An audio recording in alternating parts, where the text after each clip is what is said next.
जय श्री राम। आज की हमारी कहानी बड़ी ही भावपूर्ण है। विषय है भगवान विष्णु और एक सच्चे भक्त की कहानी।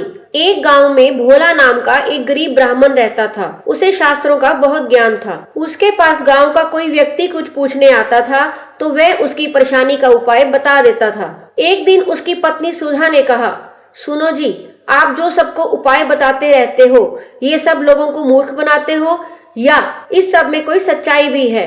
भोला, तुम मेरी धर्म पत्नी होकर मेरी शिक्षा पर प्रश्न चिन्ह लगा रही हो।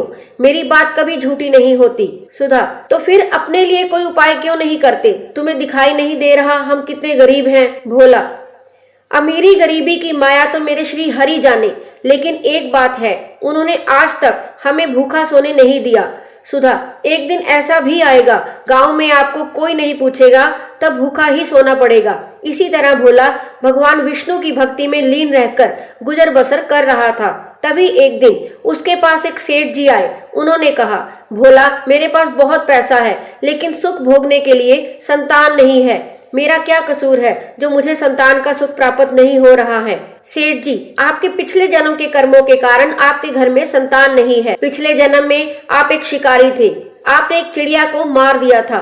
वे अपने बच्चों के लिए दाना लेने गई थी, जिससे उसके बच्चे भूख से तड़प कर मर गए। इसी कारण इस जन्म में आपको संतान का सुख नहीं मिल पाया है। सेठ जी, पंडित जी, कोई तो उपाय होगा। भोला, सेठ जी, जब आपके पाप कर्म समाप्त हो जाएंगे तो आपको ये सुख मिल सकता है, इसके लिए इंतजार करना होगा। सेठ जी, मैं आपका घर धन से भर दूंगा, किंतु मेरे घर में संतान होने का उपाय बता दीजिए। ये सुनकर भोला को गुस्सा आ गया। उसने कहा, तुम मुझे धन से खरीदना चाहते हो, चले जाओ यहाँ से।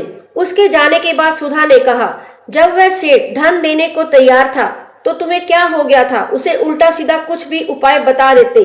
भोला, श्री हरि विष्णु का भगत हूँ, झूठ बोलकर पाप की कमाई नहीं कर सकता। यदि तुम्हें मेरे साथ रहना है तो रहो, नहीं तो चली जाओ यहाँ से। यह सुनकर सुधा को बहुत गुस्सा आया, लेकिन वह कुछ नहीं बोली और चुपचाप अपने घर के कामों में लग गई। जिस दिन से वे सेठ जी गए, उस दिन से गांव वालों ने भोला के पास आना बंद कर दिया, क्योंकि सेठ जी ने पूरे गांव में जाकर कहा कि वह तो लोगों को मूर्ख बनाकर पैसा ठगता है। ऐसी बातों को सुनकर गांव वाले भोला का विरोध करने लगे। कुछ समय के बाद भोला और सुधा की भूखे मरने की नौबत आ गई। तब सुधा ने कहा, मैंने तुम्हें कितना समझाया, लेकिन तुम तो अपने विष्णु भगवान के चक्कर में पड़े हो।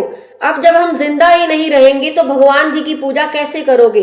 कुछ और दिन बीत गए। अब दोनों से उठा बैठा भी नहीं जा रहा था। वे दोनों अपने घर में लेटे हुए थे। सुधा, लगता है मरने का समय आ गया है। भोला, मुझे तो लगता है भगवान से मिलने का समय आ गया है। तू भी आखिरी समय में भगवान श्री हरि का ध्यान कर ले। भोला और सुधा दोनों श्री हरि भगवान विष्णु का ध्यान करने लगते हैं। उसी समय भगवान श्री हरि विष्णु उन्हें दर्शन देने के लिए प्रकट हो जाते हैं। भोला, भगवान, अब तो हमारे अंदर इतनी भी हिम्मत नहीं कि आपके श्री चरणों में प्रणाम कर सके। अब तो आप हमें अपनी शरण में ले लीजिए। भगवान विष्णु कहते हैं, तुम मेरे ऐसे भगत हो जो बिना किसी लालच के मेरी भक्ति कर रहे हो। इस कारण तुम्हें इस संसार में रहकर धर्म की शिक्षा देनी होगी।